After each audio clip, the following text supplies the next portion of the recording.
Welcome to the Smart Property Investment Show, the podcast by investors for investors. G'day, how you going? Phil Tarrant. I'm the host of the Smart Property Investment Show. Welcome as we're kicking off 2026. The guest in the studio today has been in my calendar for a little while. Been trying to orchestrate getting together for a couple of months, and the Christmas break obviously has thrown the spanner in the mix. But as we're kicking off into January, we're all systems go on the Smart Property Investment Show, and gives me a sense for how long I've been doing this. When the guest that we have in the studio was first in here 10 years ago. So that's a decade. That's a long time in property, and he's grown up a bit since then. He was young, fresh face and fancy free back then. Now I think he's got the burden of quite a large business and a property portfolio, which we can chat at length about today. But I think you get a sense for time, energy, effort, rigor, dedication, passion, what 10 years can mean in property and property investment. Eddie Dilleen, who is the founder and the CEO of Dilleen Property Buyers Agents. Eddie, how you going, mate? Welcome back. Thanks so much for having me. Good to be back. We're in this room way back when? 10 years 10 ago. years ago. 10 years ago. Are you still working then at I think Macca's? I was. No. I think I was working at Sydney Tools. That's right. In sales. Selling tools at City Tools. Yeah, I was on like 80, 90K a year or something like that. Had about 8, 10 properties or so. Yeah. God.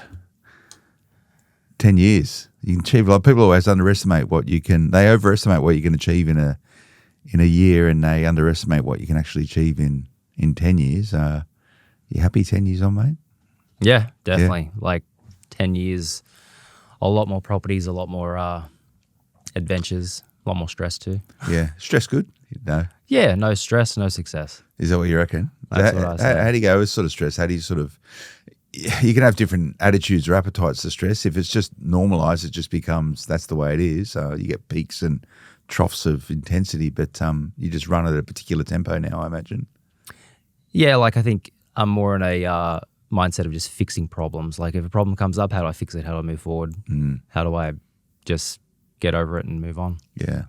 Yeah, which is the right way to be. And when you get to a particular point, you just become a problem solver. But welcome back to the show, mate. I've sort of been watching you with interest, grow and evolve. Your name pops up all over the place, and I see it on the television at times. 10 years on, so let's kick off. I want to have a chat with what you're doing with Dilleen Properties, but I want to have a sort of chat around your portfolio. And if I think back 10 years ago and having a yarn with you, you're pretty ambitious then, but I don't know if your ambitions maybe were as large as where you've ended up. Give us a sense for the portfolio today, Eddie. So now I own over 180 investment properties. Okay. So I'm about to crack 200 plus properties, and I never thought I would reach this level or this amount of properties 10 years ago. Wow. Okay. And what sort of what's the valuation of the portfolio now? Total valuation on all the properties and assets, I'd say, would be reaching around 140 million. Okay. In total, roughly. And you're sort of carrying, what sort of LVR you're operating at with these? Loans probably about 50 mil roughly. So it's not too bad. Like, it's not a bad little portfolio. Yeah. Gee, but it's not a billion yet, but no. Get there. So where are you going with it? What's the plan, the long-term plan with it all? It's changed over the years. Yeah. Like I thought that I would stop buying properties when I hit like 20 or 50 or 100 properties, when I hit a certain value of like 50 million or 100 million, going beyond 100 million now. I've realized that to feel alive, I just have to feel like I'm progressing in some way, shape or form in life generally, whether it's through new experiences and traveling, whether it's through buying more property, whether it's through continue growing the business. I think that you just have to keep going. Like originally, and I think some people still have this mentality, is when they quote unquote make it, they're just going to hang up the boots and retire, live on the beach and never work again or never do anything again. And I think by going absolutely crazy and working so hard and investing and doing all that for such a long period of time, that like you become some person that once you achieve the goal that you want to achieve, you've changed as a person. You can no longer actually stop And then you don't want to stop and you don't want to just do nothing, because then you're not progressing or you're not contributing in some way, shape or form. Yeah. And, that's a driver for a lot of ambitious people. They get somewhere and they think, well, that's okay, I've arrived here. Let's keep going and let's keep pushing ahead. What's the asset base look like for you? Are they houses, units? Where are they located? What sort of, are they regional? Are they metro? Give us I can't go through every single property because there's so many of them, but just give me a sense for the diversity of the portfolio. Yeah, good question. So I take a very different style of property investing methods compared to most property investors out there. Like in my portfolio of over 180 properties, just rough estimates, I'd say like 25%, 30% are houses. And the other 60, 70% are broken up of different types of properties, such as townhouses, villas, love some villas and townhouses, units as well. And most recently I've been buying blocks of entire complexes. So blocks of units, unit blocks, and townhouses, complexes and villa complexes. And I've got commercial ones as well, but my favorite is the residential style complexes now, where I can pick up a block of 10, 16, 20 units, or a block of townhouses. And because you've got, which we can get into later, but you've got different options, whether you can find those assets on one title or you can find them already strata titled. And that I've found, compared to some other bigger commercial properties that I've bought, like I've bought commercial buildings that are like 7 million, 10 million, etc.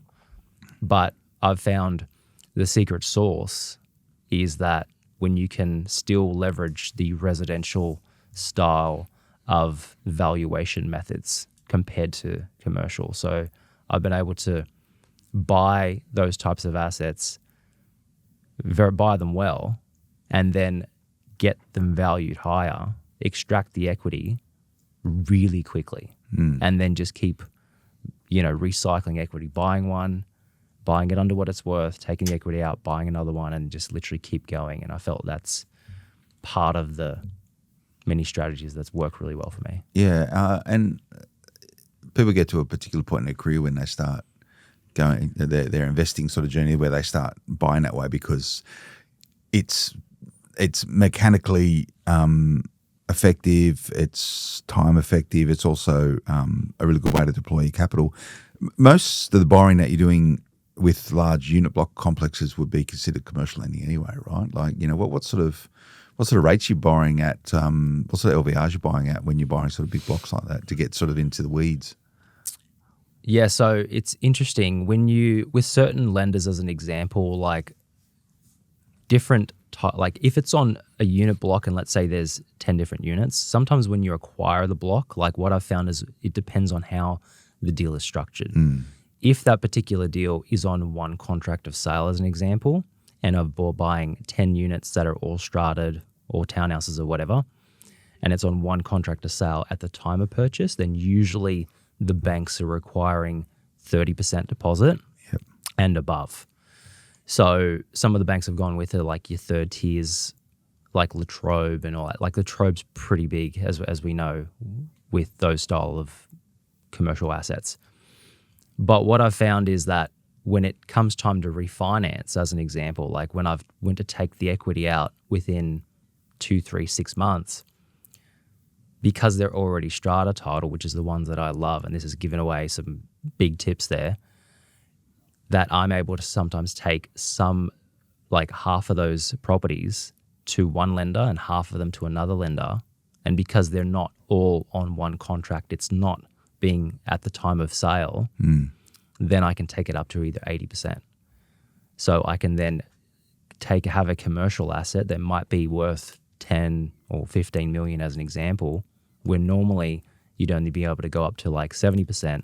I can then take them and get good valuations and take them to different lenders if need be, and then extract even more equity. Yeah. So it's getting quite tactical with that. So is there many large blocks of singularly owned strated unit blocks out there for sale in Australia? Are they hard to find? They're everywhere. Are they? They're more out there than people think. Okay. So I buy a lot of blocks. I buy a block, almost multiple blocks every week, whether it's for myself or for clients. And I find that there's a lot of them. We picked them up in Sydney, Melbourne, Brisbane, Perth, everywhere. And there's been ones that we picked up one block in Perth that had 78 strated units in there. They were already strated. And we picked that up in Perth back in 2022 when the Perth market was about to go off. And we bought that. That was basically what I constructed, which I refer to as a bulk deal transaction. I negotiated 78 units in one line for it was about $26 million, and literally had myself, friends, family, clients buy each of those units, split them up, and so we got them for about $355 a piece, but now like 2 years later they're like $600K a piece. Yeah. So that 26 million would be like worth 45 now as an example. But at the time I couldn't buy the entire thing myself, so that's where I basically bought clients in, and everyone's made a lot of money, so it's been good. Yeah, so it's again to the top end of town doing those type of deals. So that was 72 strated units, all owned by a single person. So the developer originally, the original developer still owned it. Yeah. So there's these people sitting on these massive sort of unit developments, and then they just start offloading it. So they chose to offload it all in one hit rather than sort of chipping away at it piece by piece. How do you come across deals like that? Was it marketed? I imagine it would have been, because they would have been trying to get top dollar on it. But you must have just seen the value in the potential for the Perth market. Is that what's done most of the heavy lifting there?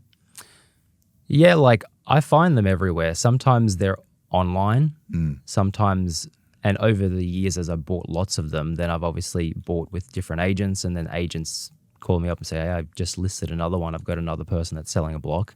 And then, so nowadays it's like 95% off market sales. Yeah. But occasionally you'll still have ones that pop up on realestate.com.au. But I bought one recently as an example for my own portfolio in the suburb of Paran in Melbourne, which is a nice, trendy, high-end location. And that was about 5 million.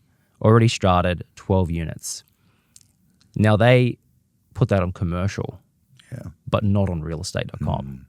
Which like I was absolutely shocked of, because if that was on realestate.com, you would have had far more eyeballs on it. You would have had more investors all over it. And like right now, about a year ago, Melbourne's starting to get more positive. It's been a very, very bad market for quite some time, but now there's starting to be more positive media come out about it. Obviously, land tax issues, government issues, and all that.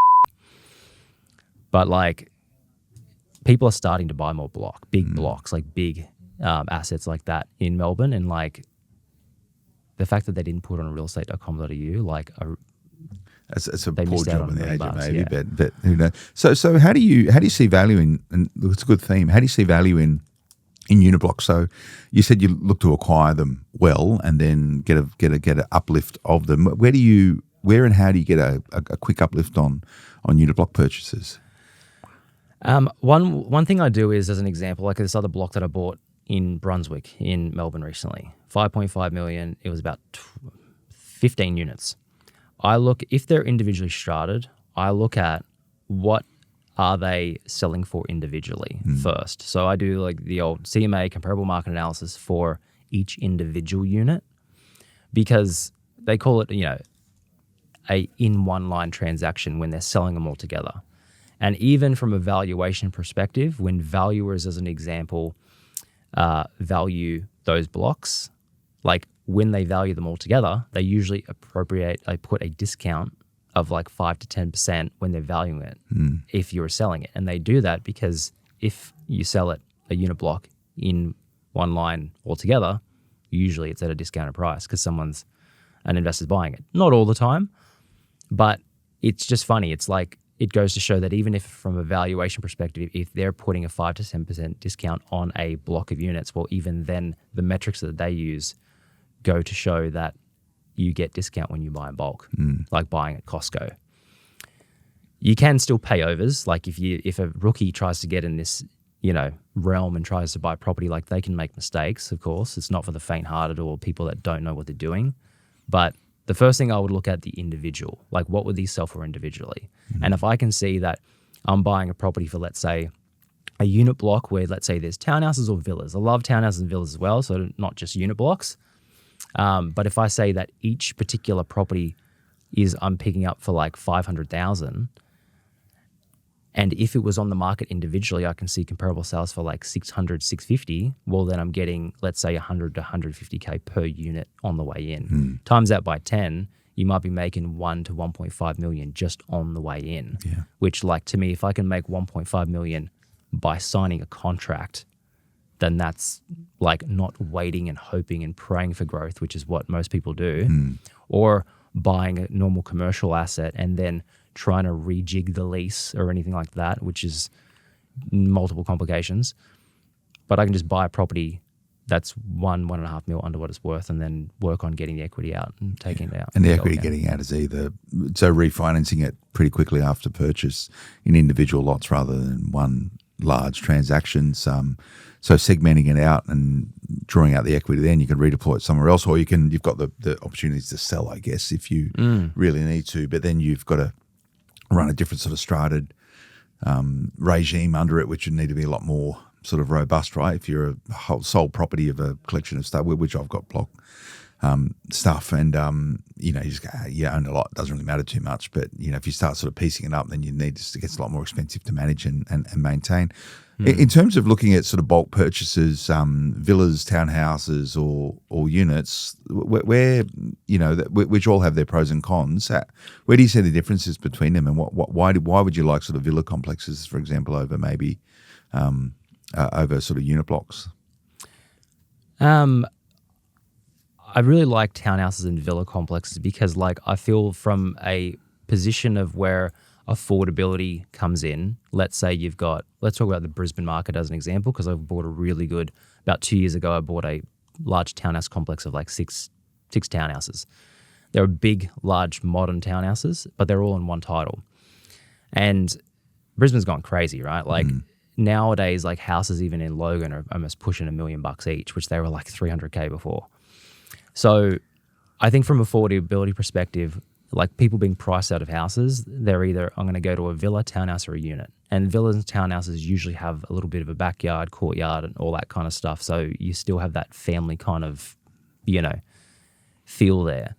So I was buying lots of individual villas and townhouses all throughout the Perth market as well. And I found like when people started getting priced out of houses, they had nowhere else to go but a townhouse or a villa. So they're becoming more and more popular. And even though technically most of them have that strata on them, I think where the next 5 to 10 years, where the information and education of people buying properties in Australia, I think they're going to be more open to strata, and strata's not going to be as taboo type of word, because the last 10 years, like anytime I've shown people a property that's a townhouse or a villa, and they're like, does it have strata? They're like, oh, no, I can't buy anything with strata. And everyone's like, oh, don't buy anything with strata. And they're just freaking out. And I'm like, I've made millions from buying properties with strata, more so than ones with houses. I think there's a misnomer with strata, because a lot of people frame strata as in these, say, large buildings in Melbourne that you see which have very expensive strata because they've got gyms and lifts and concierges and all this sort of stuff. Strata and strata regimes on smaller complexes can be quite beneficial, and there's a lot of strata properties in Australia. Do you so is there a big demand from your clients for this type of stuff? And many of them come to you saying, hey, this is the sort of stuff that I want? There is more now. Like they're getting more and more educated, but like I would show people, we buy houses as well. We buy all types of properties. And most of people, if they haven't been following myself and my journey for a long time, they come to me, they're like, I want a house because of X, Y, Z. And then it's really up to them what they end up buying. We'll get them a house if they really want a house. Yeah. But it takes some real education around that, because like I've bought houses in my portfolio, and then like I've got thousands of case studies as an example, where I showed them a house back in Logan as an example, or Ipswich back in 2020 for like 400,000. Now it's worth 800,000, so it's doubled. But then at the same time, I was showing clients, and we bought thousands of properties that were like townhouses for like 150 in Logan, which you probably remember. We spoke about 10 years ago. I've got some of this stuff, yeah. The Woodridge townhouses for 140. Yeah. I remember we were speaking about it 10 years ago. I was like, these are really good buys, 140. Townhouses in Woodridge are like 650 now. So they've quadrupled. Yeah. They've gone up from 150 to 600 plus, so that's quadrupled. And then the houses are now like, even the cheapest ones are like 300. Now then, let's say 900. So they've gone up 3 times. But the townhouses have actually tripled. They've gone up more in a percentage value than houses. So everyone, 99% of people that were like, buy a house, they grow up more. 99% of them were wrong. And that's why most people, get stuck at only a few properties, because they listen to what everyone else does. Yeah, and that's why it's good to be informed and educated, and that's the reason why we've been doing a Smart Property Investment Show for 10 years. I want to sort of dig a little bit more into these large bulk purchases, but let's go to a break beforehand. Stay with us back in a moment. G'day, Phil Tarrant here. Before we get back to the Smart Property Investment Show, I want to share something important. Yeah, that's right. They got me doing adverts now. But seriously, as an investor myself, I know how critical finance is. For years, I've struggled to find a consistent solution that supported my property investing journey. That's why I was part of setting up Finny. Finny's a mortgage broking business built exclusively for property investors. They understand the complexities, they deal with investors, and no matter how tricky your finance needs are, they've got the expertise to make it happen. So if you want to get finance ready and invest the right way, make sure you're backed by the right broker. Talk to the team at Finny Mortgages and find out how the right finance strategy can help improve your investment outcomes. You can book a consultation today. Visit finny.com.au. That's FINNI.com.au. Welcome back. Phil Tarrant, Smart Property Investment with Eddie Dilleen from Dilleen Property Buyers Agent. We've been chatting through his portfolio and his rapid growth and acceleration and ambitious plans for the future. Just to conclude our chat on buying at bulk. So you can either, whether it's a unit, townhouse, or a villa, you buy it already strated. That means it's already sliced up into its individual titles and it sits within a strata scheme, or it's non-strated, as in everything sits on the one title. How difficult is it to actually convert something from not strated to strated? I imagine if it's built more recently, it's probably a bit easier, but older stuff requires quite a lot of work. Have you done much of that over the years? It's funny, I'm doing one of those right now, about to be doing number 2. So I've got a block of townhouses in Margate in Queensland, like oceanfront, and paid about $3.6 million for the site. It's got 6 townhouses and they're all pretty much oceanfront.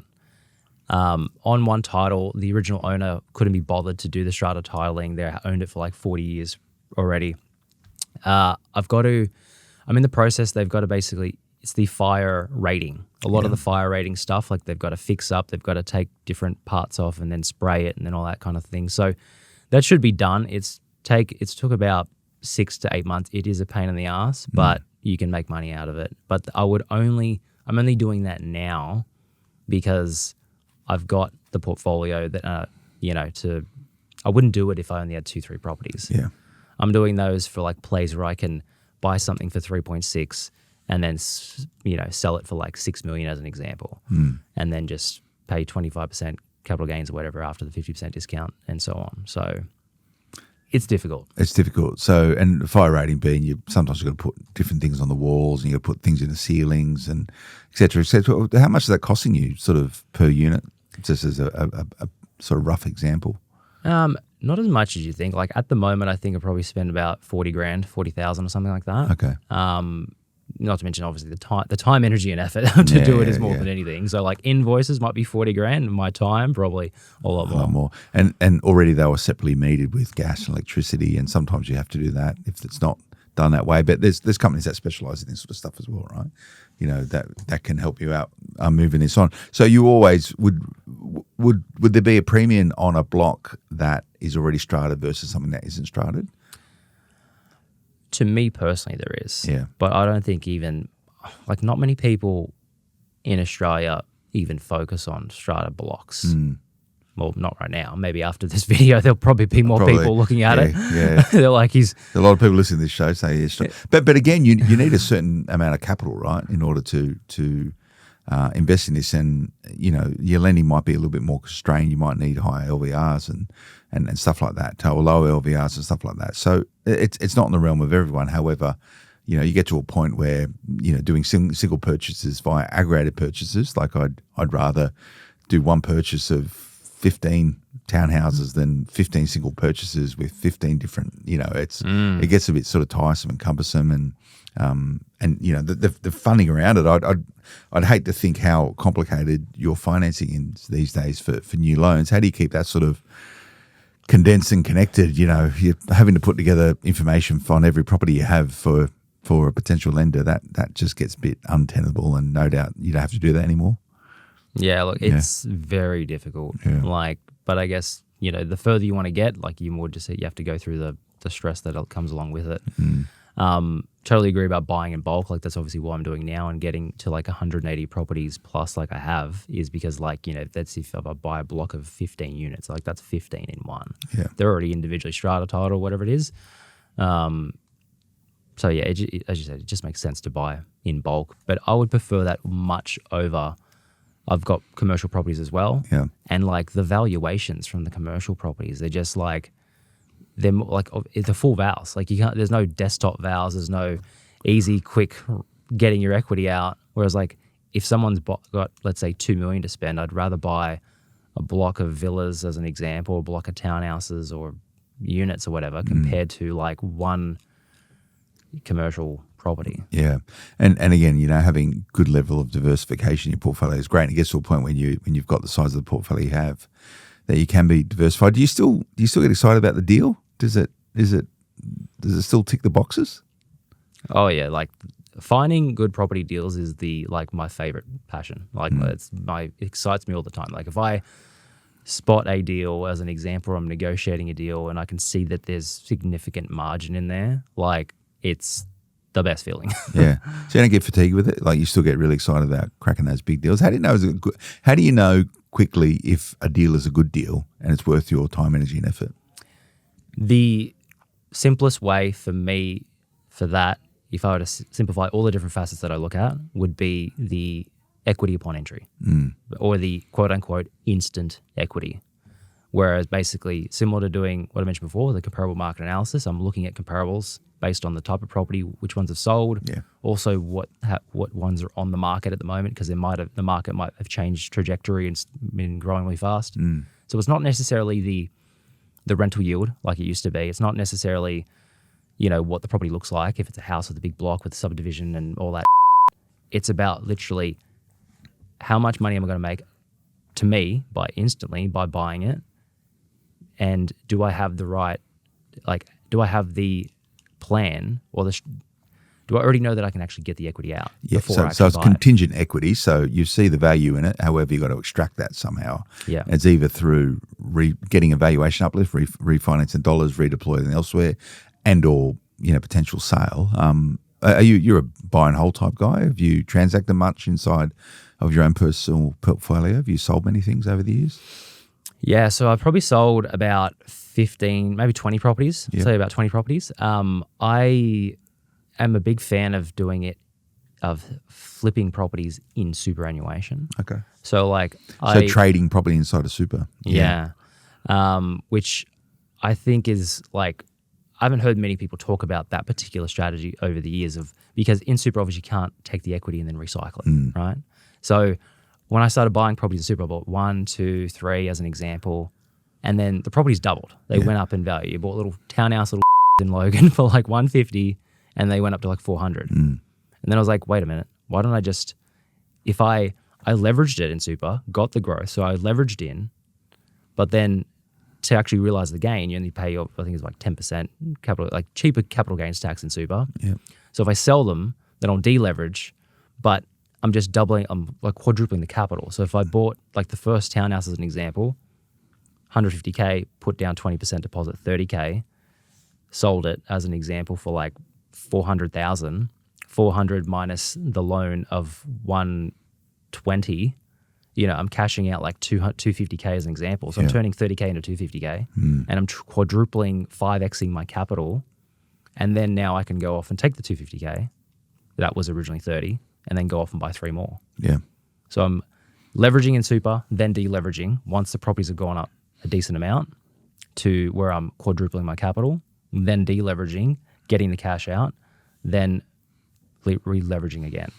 And then I went from pretty much 1-2 properties in super to like 9 properties in superannuation. Okay. And then I got to 9.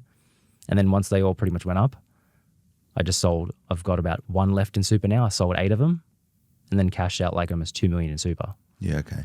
From just literally flipping ones in super. Yeah, Because so you can't take the You equity can't out. take it. So only way you can get the benefits of the capital uplift is to sell it, right? Because you can't refinance and you can't add value either. You can't do all that sort of stuff. So what do you do then? Just park it somewhere in some other asset class while you wait to buy again in super? Pretty much, yeah. Like you can buy bigger stuff as an example, just keep going. But like, I don't like turning 60, 70K of super into like 2 million in like 8-9 years. It's like insane. Like you'd wait good. hundreds of years for that if you just left it and didn't have the leverage in Compounding, there. yeah. So I think like people not doing that in super, I think is just, they're absolutely crazy for not doing it. Because like, and now there's lenders out there, which I always had to do 20% deposits in super. Yeah. Now there's lenders that do 10% deposits in super, Yeah. which is insane. So let's say you buy a property for 500K, well, let's say 800,000, 80K down.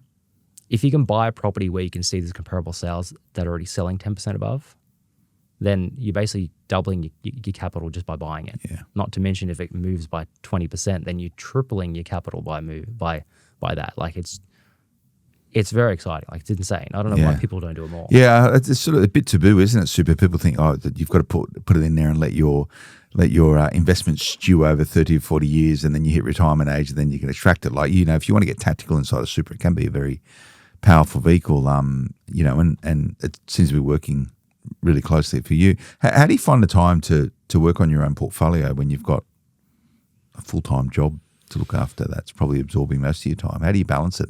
What sort of operational cadence do you have to balance both effectively? Good question. I am obsessed with buying property. Yeah. I'm obsessed with looking for property and sourcing property, and that's literally one of my biggest things that I like doing. So it's a hobby to me. Yeah, okay. So when I'm not Still a hobby. Like you still enjoy it even though, yeah, like negotiating deals, finding deals, organize, like going through those types of larger transactions. And like now we do obviously bulk deals where I'll buy one property as an example within a block, and then I'll have clients buy with me as an example. We can each get each property that's 200 grand under what it's worth on the way into it. But pretty much it's just juggling everything, you know what I mean? Like I don't think anyone else has it figured out perfectly. There's still bits in my portfolio which sometimes I'm looking at and I'm like, this is a mess. Yeah. But I'd rather it be a little unorganized and be smashing growth and growing fast and cleaning up a little bit of the stuff later than being super organized and not taking enough action. It's a really important point, that, and the psychology of that is key. So you're okay with things not being perfect. 1,000%. I think people that want things to be perfect or as close to perfect as possible, they're gonna be so obsessed with trying to make things look neat and tidy, and I've got this spreadsheet and this one, and my property manager does this, and I've got this certain systems in place. Everyone's complicating too much. Yeah. I think they just need to just focus on buying as many as you can, as fast as you can, as safe as you can, and then clean up later. Yeah. Like that's how I do it. And I'd sort of fall in the same trap in my portfolio. It's not as large as yours, but it's still significant and complex. Like, you've got to. How bad does it need to be before you need to intervene and spend time on it versus going, it's okay. Look, I know I can fix that and that. Now I know those interest rates are probably a little bit high. I don't know when these rents are coming on and all that sort of stuff. Like, when does it get so bad that you got to sort of get in there and fix it and then start again? If it's almost a life or death situation. Yeah, okay. Which most stuff isn't life or death, Yeah. right? Like there's been issues in my portfolio as an example. Like I bought like, let's say 60 properties in a year as an example. Like last year, like 60, 70 properties within a year. And it went from like 100 and something properties to like now like 180 properties. And there was like just everywhere. Like there was blocks of units that, as an example, the property managers didn't have the right authority to pay the council rates and water rates and all that kind of behind the scenes. Yeah. And then they were going to the wrong post office box. So then the council's like, you haven't paid your rates in like 8 months, or like, we're going to sue you and all that other kind of stuff. But it all got fixed. Yeah. But But during that time, if I was like, oh, let's make this perfect, then I would have missed out on the next property and the next property and the next property and the next property. I would have missed out on all that extra equity if I was worried about, oh, I'm going to get charged $350 interest by not making sure my rate was paid on time. Yeah. And do you have someone that manages your portfolio for you, like a in-house person that sort of does all that sort of work for you? Not really. You're still doing a lot of it yourself. I still do a lot of it myself, not all of it, but like I have a property management business, as you know. So the property managers manage all the properties and all that kind of stuff. And nowadays, if it's like they pay council rates, water rates, and I encourage everyone to do that. I was speaking to some of my clients before, and they've got like 6, 7 properties, and they're like, "How do you do all the rates?" I'm like, "You get your property manager to pay that for you out of the rent." And they're like, "No, like you need to do that." Yeah. So and by the once way, that's if you're not doing that, do that. Do it as quickly as possible because it makes your finances a lot easier to do at the end of the year because everything is in a single ledger and statement rather than trying to find where you paid for stuff. So do that straight away. But anyway, sorry, mate. Yeah, do that. And not and to further that point, it's like when you're so busy managing one thing you've got, like you can't like focus as much on the next thing. So if you're like worried about, oh, this bill and this rate, or maybe I've got to change this renovation, like just forget about all that and just focus on the next one. Yeah.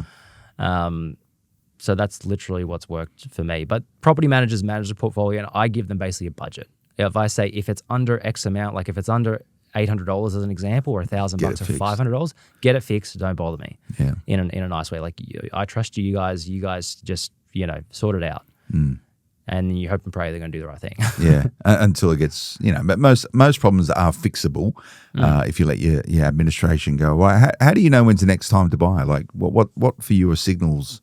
Well, you're always in buying mode, no doubt. But are you always in the market? Are you ever not in the market? Always in the market. Like I chat to my wife. She's like, you got to stop for like a year. And like, am I going to stop? But I'm always buying signals and things like that. Like I invest in a very contrarian type of way, counterintuitive, against the grain. I don't focus on buying houses on blocks of land and all that stuff. Like I'll buy those as well, but it's not the focus. I like buying when the market.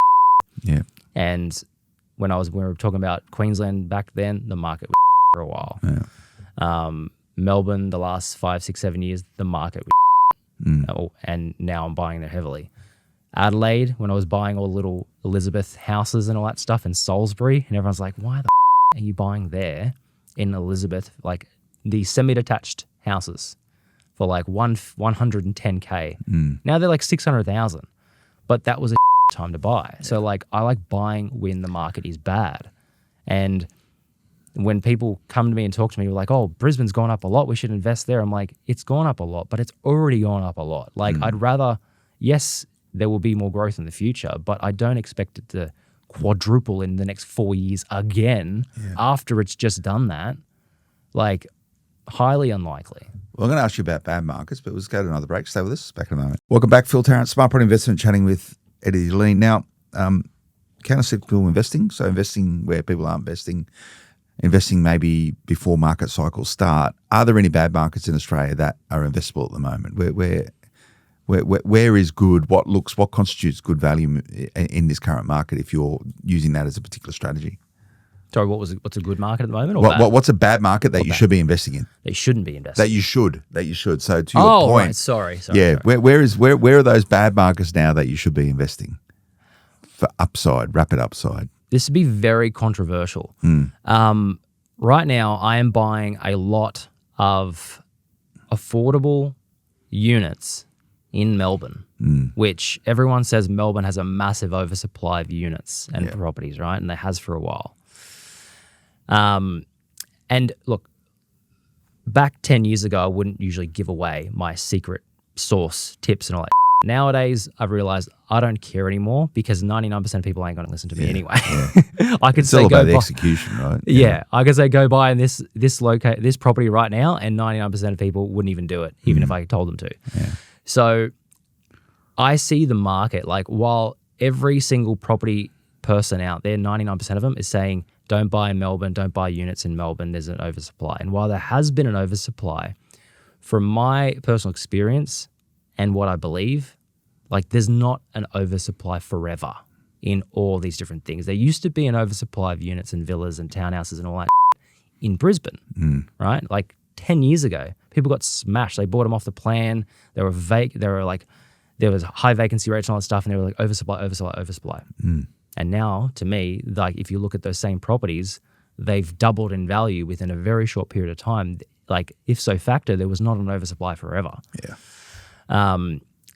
So really good blue chip kind of locations, like I've mentioned it before, but like I'm buying units and blocks of units and all that stuff in locations like St Kilda in Melbourne, in and around that kind of southeast Melbourne type of corridor, where you can get an entire block, as an example, or individual units for like 300,000. Like I bought a 1 bed, 1 bath, 1 car renovated unit, old school style block, not a high rise, has land content in it 3 months ago for a client for like 273.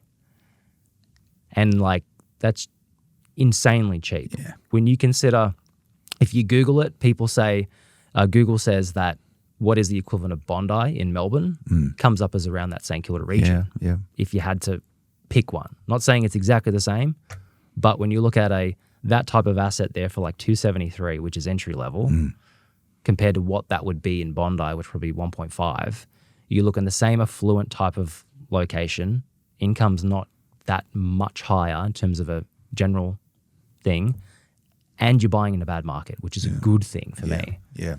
You know what? It's funny you say that because I certainly subscribe in your views there, and I know someone that's buying a lot of units in Melbourne right now, and certainly the area that I'm looking at as well. So I do concur with you. A lot of people, they're still a bit shy with Melbourne, or if they're in Melbourne, they're talking about you sort of Frankston's and these type of locations. So that's really interesting. And it's funny how you can still buy affordable. Like a lot of people think housing is not affordable in Australia. That's so hard. So you're talking about buying in St Kilda within 5 Ks of the Melbourne CBD for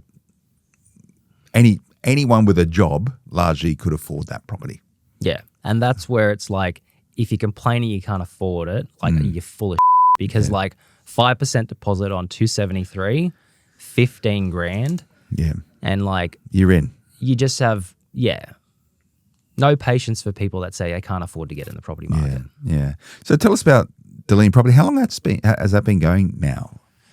When did you kick it off? Would have been 2017, 2018. Yeah, okay. I think I started getting serious. Like, I did it part-time in 2017. And then... Is that when you were still at Sydney Tools? Yeah. Yeah, okay. Yeah. First few clients when I was at Sydney Tools, still working there. And then I went all in, I think it was in like 2018, 2019. And then literally COVID happened in 2020. Yeah. How'd you go through COVID? Good times. The best buying in the world, the best tax incentives in the world. It was it was funny. Like remember speaking to clients and I was like, buy this as an example, buy a townhouse or a house in Logan for like 250,000. They're like, oh, the world's going to crash. And now a lot of them bought, thankfully, but some of them didn't. And now they're like literally quadruple the price. Yeah.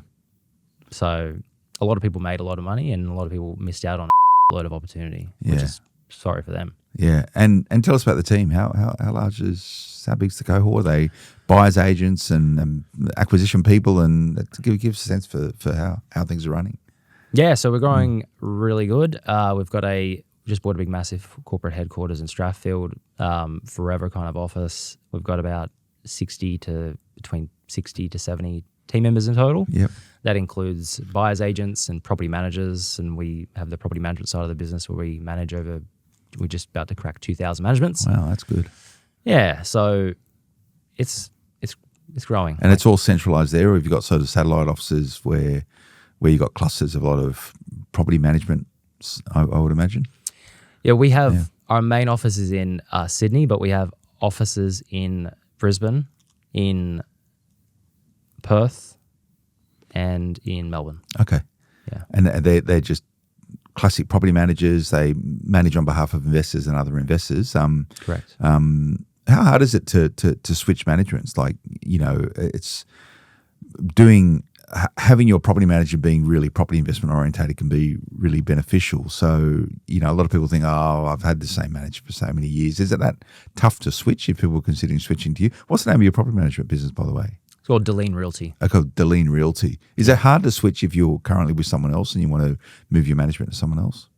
It's ridiculously easy. Okay. It's so simple. Like, you literally send an email and tell them that you're switching. Yeah. Like, the property manager that takes over that, they usually coordinate picking up the keys, then contacting the tenant, then making sure that, they're going to pay money into the right trust account and all the in between. But it's not like you're running over there yourself, knocking on the door, letting the tenant know, and then driving here and driving there. It's literally send an email. Like, if you can't do that, like...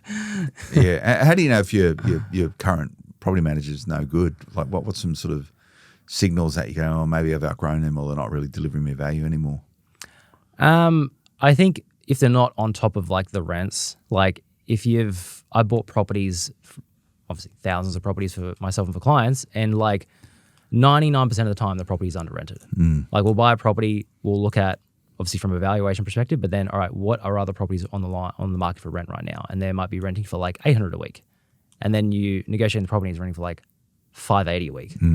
So like, you're like, why was this at $580 when it should have been even, well, let's say, maybe they were being a little bit nice and not putting an update on it. Maybe they're going $720, taking care of the tenant, whatever. Maybe they're really good. But $580 when it should be $800.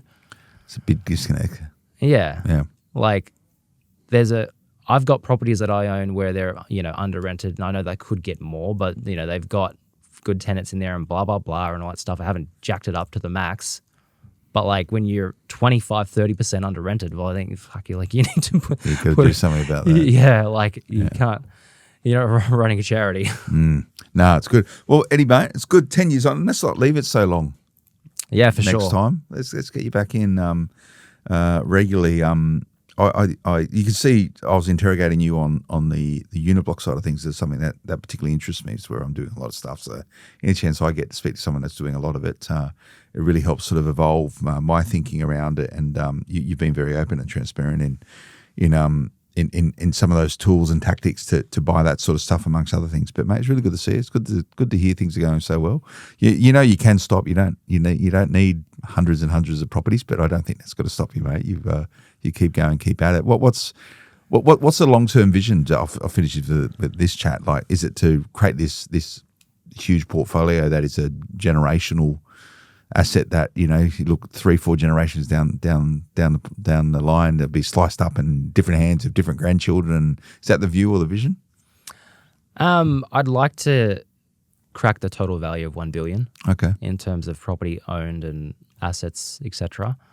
But I think obviously I have children now and I want to pass on the portfolio to children, but at the same time I want to make them work for it as well. Like, I want to make sure that they aren't just handed all these properties and all these assets. So now I'm trying to like figure out how do I do that in the most efficient way where it's creating, making them strong.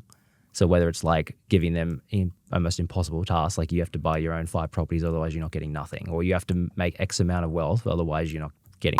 So like, I don't think, I obviously came from poverty grew up in Mount Druitt with a single mum on a pension. And the more I've studied, the more I've researched that like you just can't give children or people something, because then it's like people that win the lottery, right? Yeah. They don't know what to do with it. They don't have the brains for it. You still dialed in with the Mount Druitt crew? You sort of get back there? What's everyone reckon about what you've done?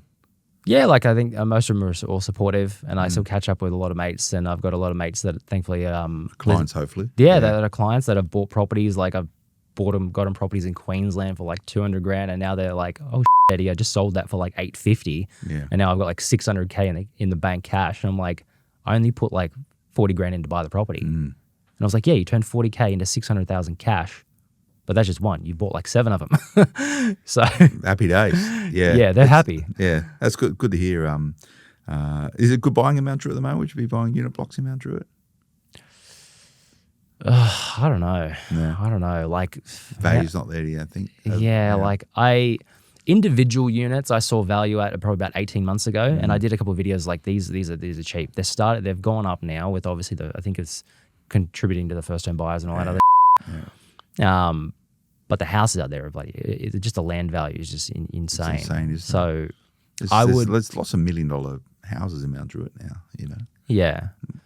Like I would compare it, like if I could buy a affordable property for $500,000, you can get maybe a unit in Mount Druitt, or you could get like a really good unit in like a blue chip area like St Kilda, You'd buy that. Toorak or something like that, which is like just way off the scale. Like it's got way more growth over there to me over the next 4 or 5 years than that does. It does. Anyway, maybe we could talk about the future. Thanks for coming in, Eddie. I hope you enjoyed that. Everyone, 10 years on. It goes to show how long we've been recording this podcast, and it's good to see that we can still have these discussions, mapping people's journeys as they invest in property and showing you what can be done. I hope you enjoy that. Remember to check out smartpropertyinvestment.com.au. Social media, you can track us down as well. We'll see you again next time. Until then, bye-bye. The information featured in this podcast is general in nature and does not take into consideration your financial situation or individual needs and should not be relied upon. Before making any investment, insurance, tax, property or financial planning decision, you should consult a licensed professional who can advise whether your decision is appropriate for you. Guests appearing on this podcast may have a commercial relationship with the companies mentioned.